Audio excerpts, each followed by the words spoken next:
lo dijo en la primera hora.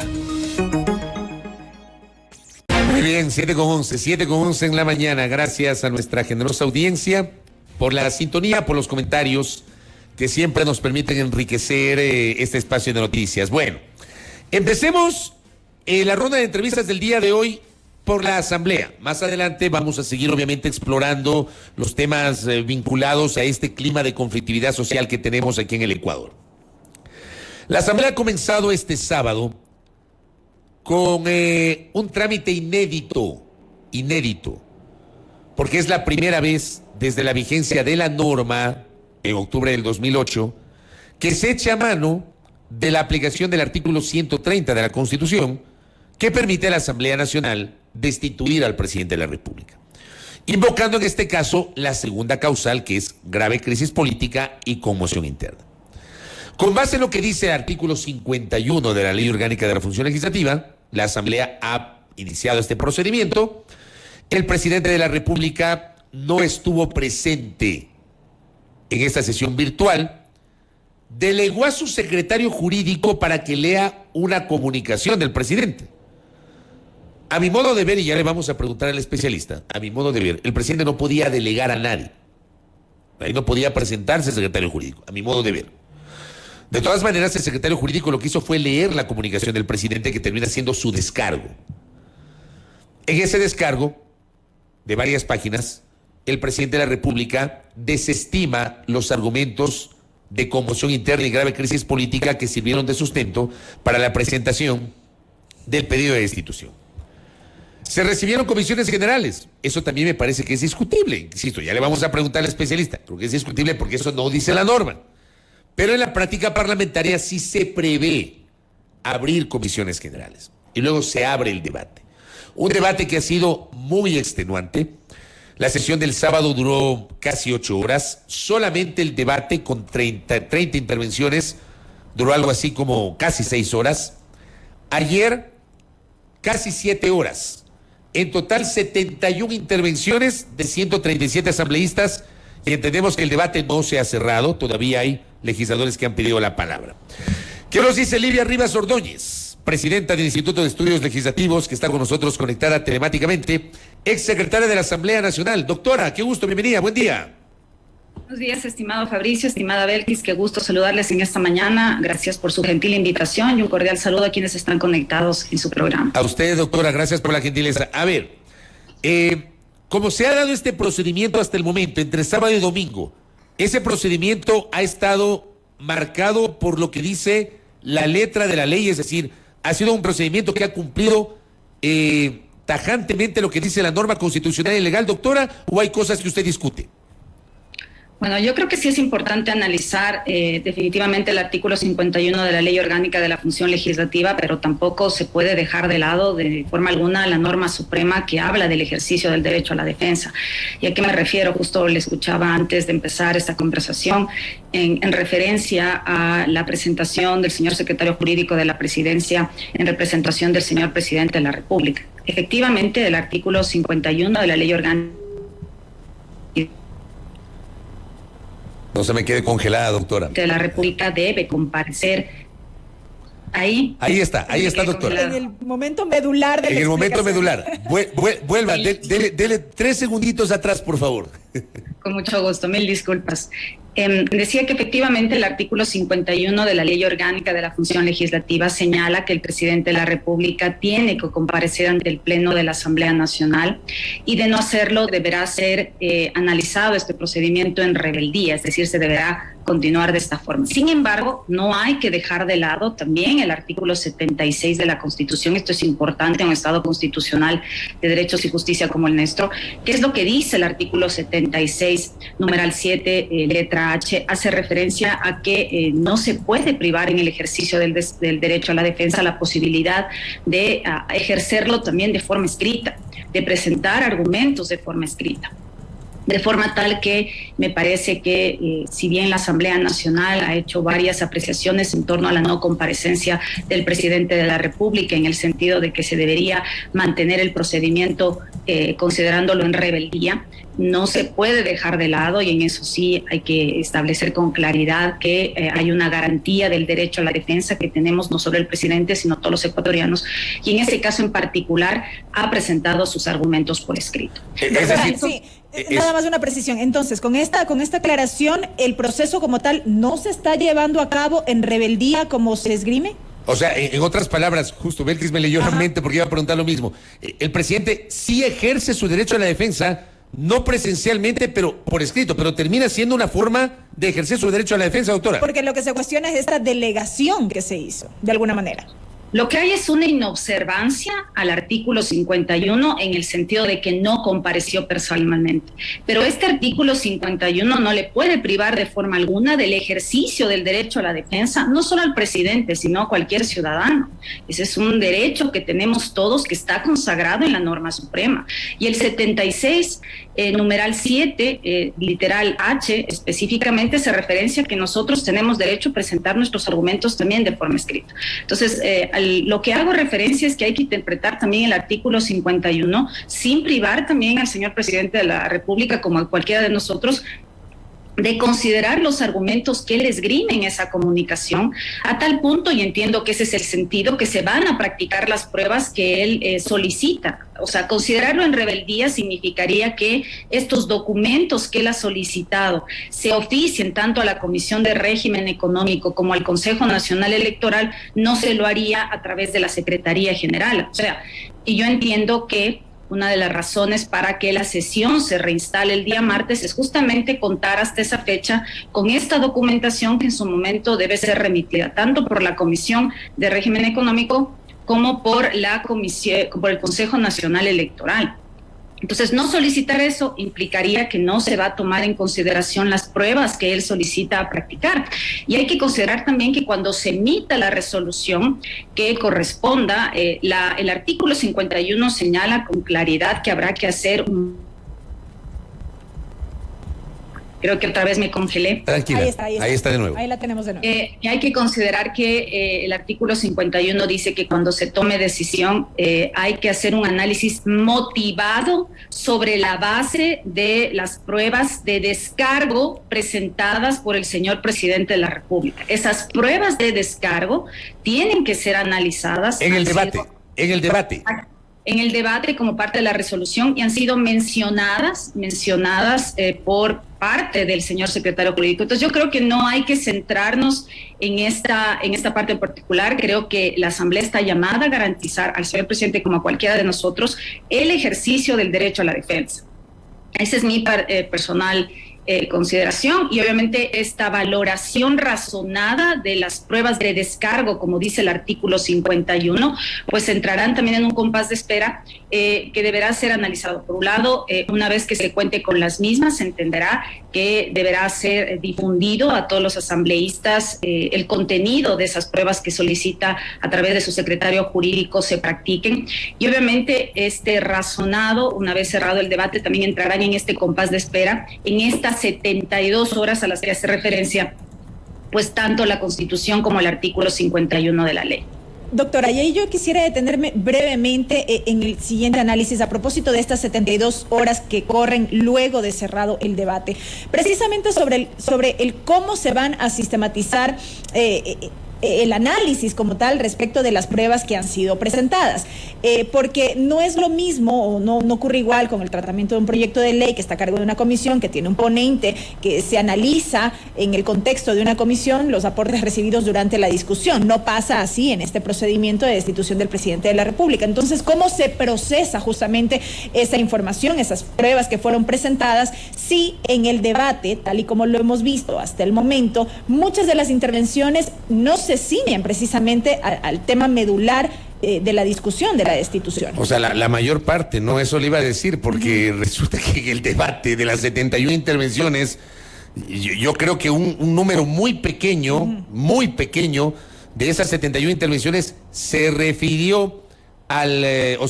esas intervenciones a lo que usted acaba de decir, la motivación como respuesta a los descargos planteados por el presidente. Tiene que necesariamente, como les digo, o sea, el 51 es clarísimo. Pero eso no ha ocurrido, doctora. tiene que hacer un análisis motivado de las pruebas de descargo. Pero a ver, las pruebas de descargo no han sido presentadas. El señor presidente de la República, a través del secretario jurídico, ha solicitado recién que se oficie. Es decir, aún no se ha practicado la prueba en este caso concreto, hablando en sentido procesal, como pide el artículo 51, porque el artículo 51 dice que se deberán analizar motivadamente las pruebas de descargo.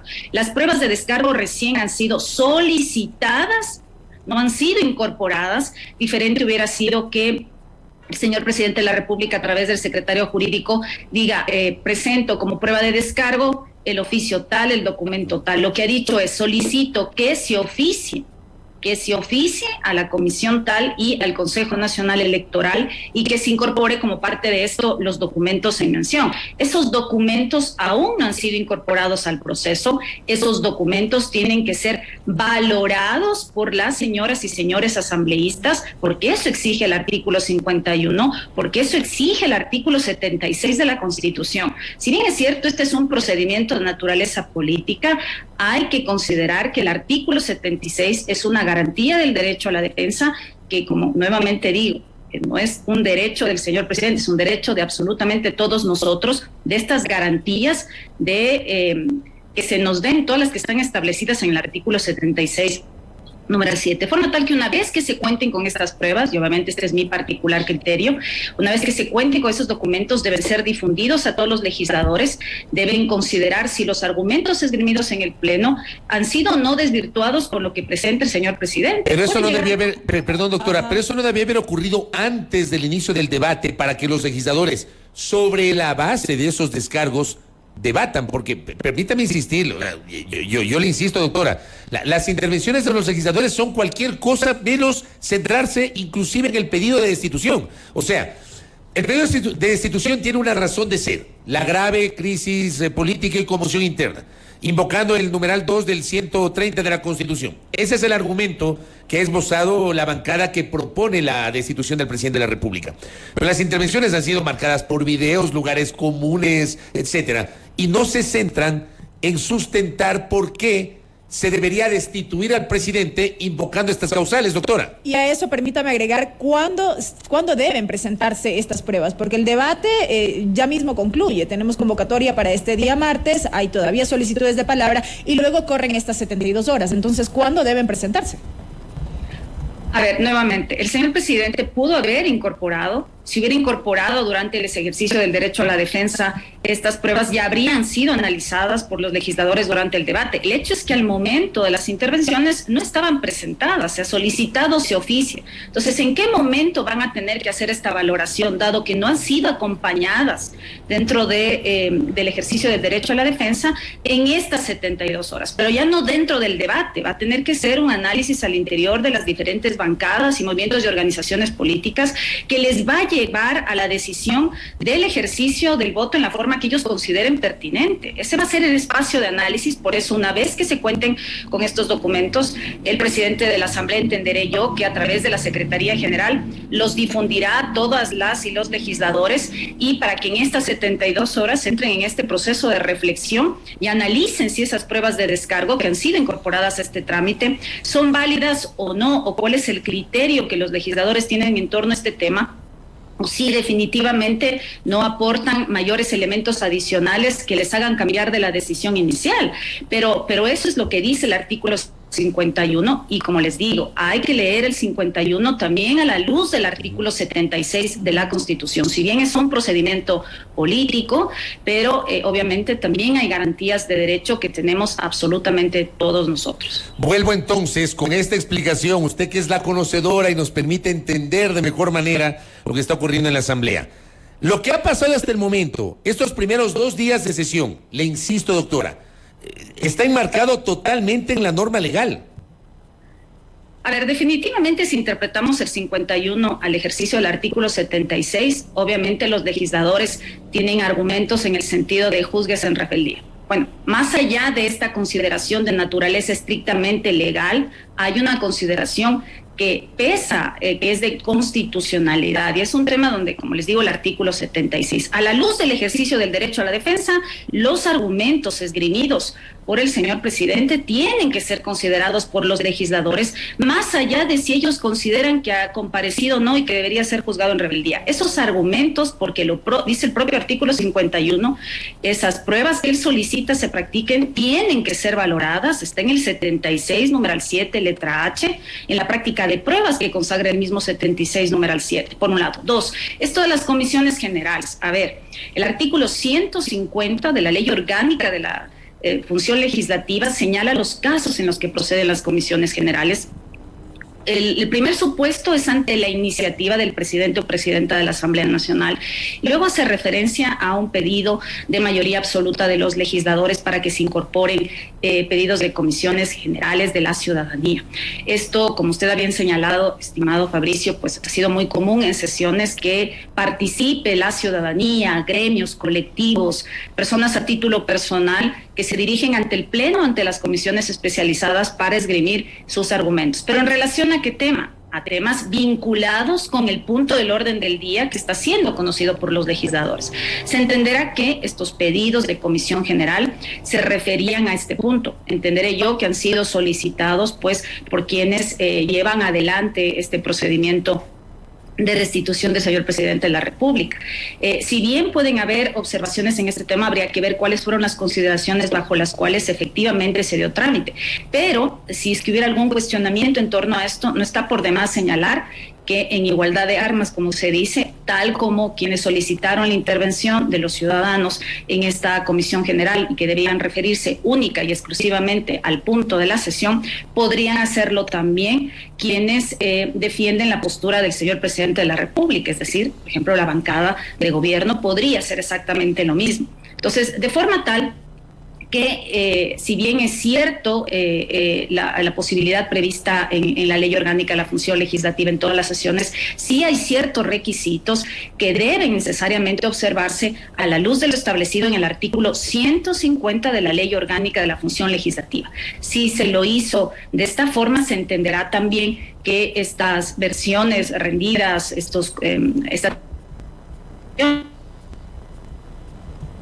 los ciudadanos. Tenemos allí una intermitencia en la conexión.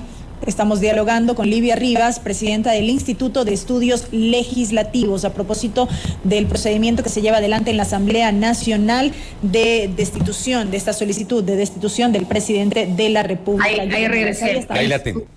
No sé qué está pasando con mi red, mil disculpas, por favor. Está enojada la red con nosotros, creo. Conmigo parece que no sé qué pasa, mil disculpas. Pero no se preocupe, doctora, tranquila. Que bueno, si es que ya que se ha dado paso a esto, pues habrá que considerar también que si la bancada de gobierno la solicitara, debía también considerarse. O sea, yo les digo definitivamente que hay que considerar este artículo 51 de la Ley Orgánica de la Función Legislativa, pero a la luz definitivamente de lo que señala también la norma suprema, que es el artículo 76 en el ejercicio del derecho a la defensa. Doctora, rápidamente, trasladarle una inquietud que también la hemos podido escuchar de manera recurrente en las últimas horas, y es que, ¿qué efectos tiene el levantamiento del estado de excepción en el marco de este trámite que se da a la solicitud de destitución del presidente en la Asamblea? Bueno, los argumentos que ha esgrimido pues, el señor presidente a través del secretario jurídico dicen relación con que las pruebas que presentó en su momento quienes impulsan la destitución del presidente dice relación con 2 decretos ejecutivos de estado de excepción, el uno que fue derogado posteriormente o sustituido por otro. Y el señor secretario durante su intervención señaló que ya no cabría también considerar esto de la grave conmoción interna como sustento, dado que también el nuevo decreto ha sido derogado, y citó inclusive fallos de la Corte Constitucional en torno a si podrían o no ampararse en estos decretos para poder considerar una causal del 130 numeral 2 de la Constitución para que proceda la destitución. Sin embargo, hay que considerar que más allá de la expedición o no del decreto, o de dejar o no el decreto, los hechos que configuran la situación que vive o no el país serán analizados, deben ser analizados por las y los legisladores. Entiendo que inclusive la resolución que ya ha sido presentada por los legisladores y que se plantea sea aprobada al final de este procedimiento para someter la votación, hace un análisis justamente, y le estaba revisando en torno a este tema, en el sentido de si es suficiente afirmar que por la derogatoria de los decretos ejecutivos ya no existe una grave conmoción interna o una crisis política. Entonces, me parece necesario que los legisladores en estas 72 horas definitivamente lleguen a la conclusión más razonable y motivada posible. Si es que es exclusivamente sustentada en el contenido de un decreto, pues sería insuficiente. Tendría que ser definitivamente sobre la base del análisis de los hechos, las circunstancias, entendería yo que sobre la base de eso es invitado a que la sociedad civil pueda presentar sus argumentos a través de comisiones generales. Entonces habría que revisar también pues este proyecto de resolución donde se dan los argumentos por los cuales la grave crisis política y conmoción interna va más allá de la expedición de los decretos ejecutivos. Ahora bien, han intervenido 71 legisladores. Generalmente, en una sesión normal de la Asamblea Nacional, el presidente puede suspender o puede cerrar el debate, el término es ese, puede cerrar el debate porque considera que ya se ha discutido suficientemente el tema, o sea, puede declarar agotado el debate, cerrar el debate para dar paso a la votación. ¿En este caso se procede así o en este caso no puede dejar sin la posibilidad de que ejerzan su derecho a intervenir legisladores que tal vez no lo han hecho, doctora? Porque ha intervenido 71, pero es una asamblea de 137. Obligatoriamente, si los 137 quieren intervenir, ¿deben hacerlo? ¿O el presidente puede mantener esta prerrogativa de una sesión ordinaria de declarar agotado ya el debate? Siempre el presidente de la Asamblea Nacional puede determinar en qué momento se puede cerrar el debate. Ahora, si la intención del señor presidente, y yo personalmente lo haría así, es permitir que todos los asambleístas se expresen en torno a este procedimiento de destitución, que es el primero que se va a realizar desde la aprobación de la Constitución. No ha sucedido de forma alguna en el pasado. Yo personalmente permitiría que todas las y los legisladores puedan ejercer justamente esta facultad de dirigirse ante el Pleno y expresar en un espacio de 10 minutos su postura personal en torno a lo que está pasando en el proceso. Entonces, yo personalmente lo haría. Obviamente no tengo conocimiento cuál será la postura del señor presidente en el sentido de si dejar que hablen absolutamente todos los legisladores. Cabe señalar que solo tienen la posibilidad de una sola ronda de intervenciones. Ajá. No pueden hacerlo por segunda ocasión. O sea, no hay réplica, ni punto de información, ni nada de eso. Solo tienen 10 minutos. Si faltan todavía legisladores, habrá que contabilizar el número de legisladores por un espacio de 10 minutos y ahí sabremos cuántas horas faltan. Ahora, una vez que definitivamente la norma lo que señala es que una vez que se concluye todo el procedimiento, ¿cuándo concluye todo el procedimiento? Y esta es mi interpretación personal, en el sentido de que agotado todo el procedimiento es por un lado cerrado el debate y una vez que obviamente se han contado con la incorporación de estas pruebas solicitadas por el señor presidente de la República, se podría considerar que empiezan a decurrir estas 72 horas. Entonces, si se agota el debate, se incorporan las pruebas solicitadas por el presidente el día martes, empezarían a decurrir estas 72 horas. Caso contrario, pues todavía habría un tiempo más en que el presidente de la Asamblea Nacional pues seguiría seguramente convocando a sesiones del Pleno de la Asamblea Nacional. Me cuentan que faltan en teoría 6 intervenciones, en teoría, porque pueden sumarse más. Ahora, sí o sí tiene que haber un pronunciamiento de la Asamblea dentro de estas 72 horas concluido el debate. Lo pregunto porque he podido leer preocupación respecto de varias personas en el sentido de qué pasa si finalmente no se convoca a la continuación de la sesión del Pleno, que sería una continuación en este caso, para que ya exista un pronunciamiento como tal sobre este pedido. No necesariamente tiene que respetarse, no solo es la ley de la función legislativa, es la propia Constitución la que señala que en 72 horas se tiene que tomar una decisión, pero la condición, hay que recordar que la condición está sujeta, entre comillas, a que se agoten los procedimientos previstos, así lo dice el artículo 51 de la Ley Orgánica de la Función Legislativa. Cuando se agota el procedimiento, en este caso en particular, pues obviamente cuando se cierre el debate y a mi juicio se incorporen las pruebas que han sido solicitadas en ejercicio del derecho a la defensa. Una vez agotado esto, se entenderá que el señor presidente de la Asamblea Nacional pues empezará a contabilizar estas 72 horas que vendrían a ser un tope para que ya se convoque a que el Pleno definitivamente pues tome una decisión cualquiera que sea esta. Correcto. Acá me dicen, en cambio, 22 intervenciones. Hasta ayer eran 6, pero parece que se han registrado más.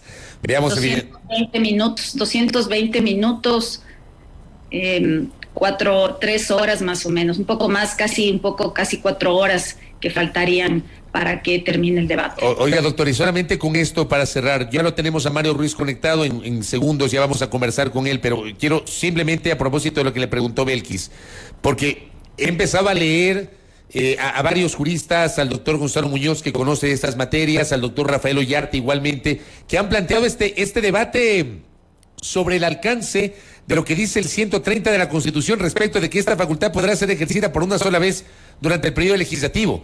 El tema ¿es solo el procedimiento? ¿Es la votación? O sea, ¿está claro eso o está sujeto a interpretación, doctora?